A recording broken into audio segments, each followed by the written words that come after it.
नमोबुद्धाय जय भीम.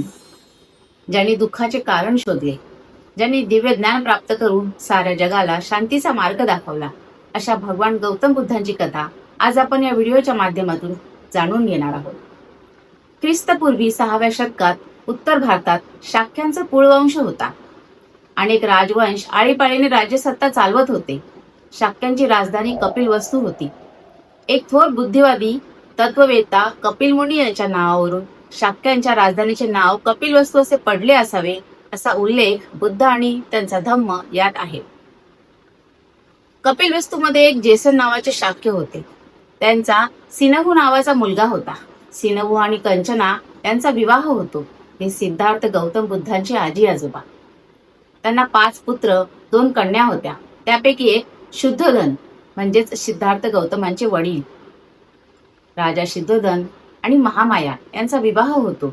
राणी महामाया ही कोळीय वंशातील अज्जन आणि सुलक्षण यांची कन्या होती. शुद्धोधन खूप महान योद्धा होते. जेव्हा त्यांनी आपली वीरता दाखवली तेव्हा त्यांना दुसरी पत्नी करण्याची अनुमती मिळाली. त्यांनी आपली दुसरी पत्नी म्हणून महाप्रजापतीची निवड केली. महाप्रजापती ही महामायेची वडील बहीण होती. सिद्धोधन हे फार श्रीमंत होते. त्यांच्या मालकीची भूमी विस्तृत होती. पुष्कळ नोकर चाकर होते. असे म्हणतात, त्यांच्या मालकीची जमीन नांगरण्यासाठी एका वेळी 1000 नांगर चालत असत. ते ऐश आरामात राहत होते. त्यांचे अनेक महाल होते. शुद्धोधन हे दानशूर आणि आपल्या प्रजेवर खूप प्रेम करणारे होते. शाक्य कुळात प्रतिवर्षी आषाढ महिन्यात येणाऱ्या आषाढ पौर्णिमेला खूप मोठा उत्साह साजरा करण्याची प्रथा होती.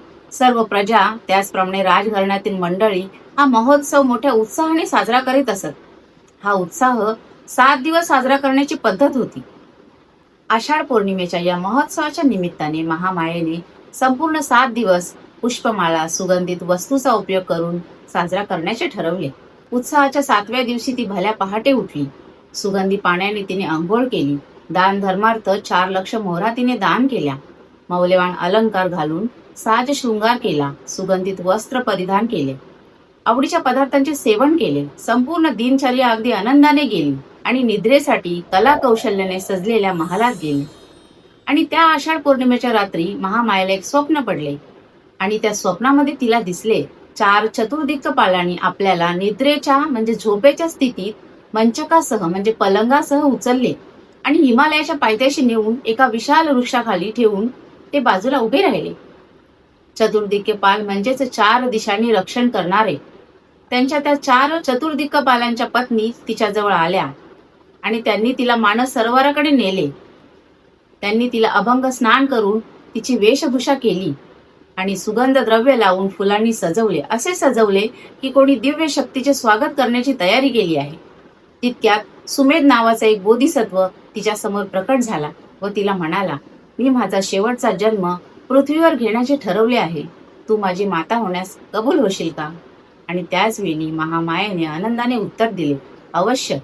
आणि त्याच क्षणी महामायेला जाग आली. दुसऱ्या दिवशी सकाळी महामायेने आपले स्वप्न राजा शुद्धोधन यांना सांगितले. तिच्या स्वप्नाचा अर्थाचा बोध न झाल्याने शुद्धोधन राजाने स्वप्नविद्येत प्रारंगत असलेल्या सुप्रसिद्ध 8 ऋषीमुनी यांना बोलवले.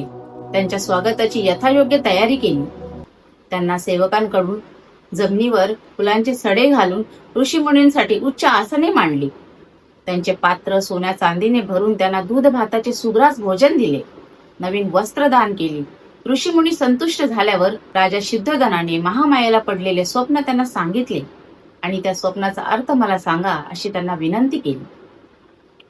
मग त्या स्वप्नाचा अर्थ सांगायला सुरुवात केली तेव्हा ते म्हणाले, तुला एक असा पुत्र होईल, जर तो संसारात राहिला तर सौरभम्य सम्राट होईल, पण संसार त्याग करून जर तो संन्यासी झाला तर तो विश्वातील अज्ञान अंधकार नाहीसा करणारा भगवान बुद्ध होईल.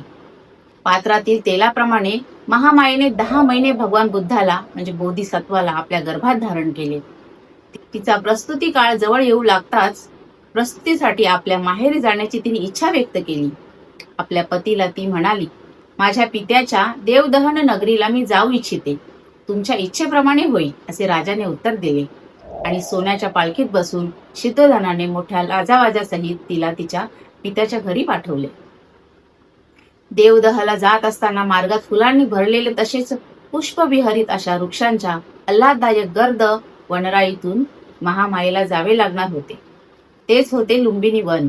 लुंबिनी वनातून पालखी नेली असताना ते वन स्वर्गीय अशा चित्रलता वनाप्रमाणे एखाद्या महाप्रतापी राजाच्या स्वागतासाठी सुशोभित केलेल्या मंडपासारखे भासत होते.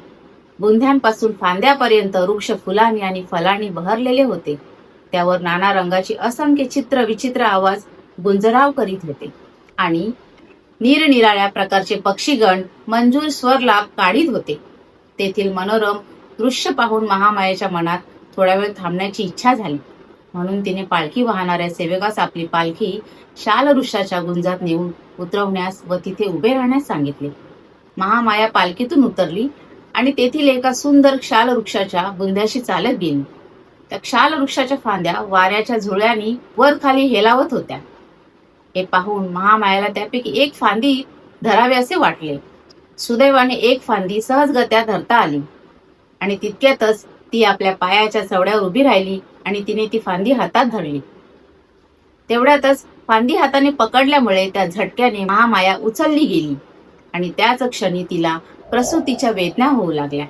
त्याच शालवृक्षाखाली बाळाला तिने जन्म दिला. अशा प्रकारे ख्रिस्तपूर्वी 563 वैशाख पौर्णिमेला तथागत भगवान बुद्धांचा जन्म झाला आणि हे दिव्यरूपी महापुरुष या पृथ्वी तलावर त्यांनी जन्म घेतला. धन्यवाद.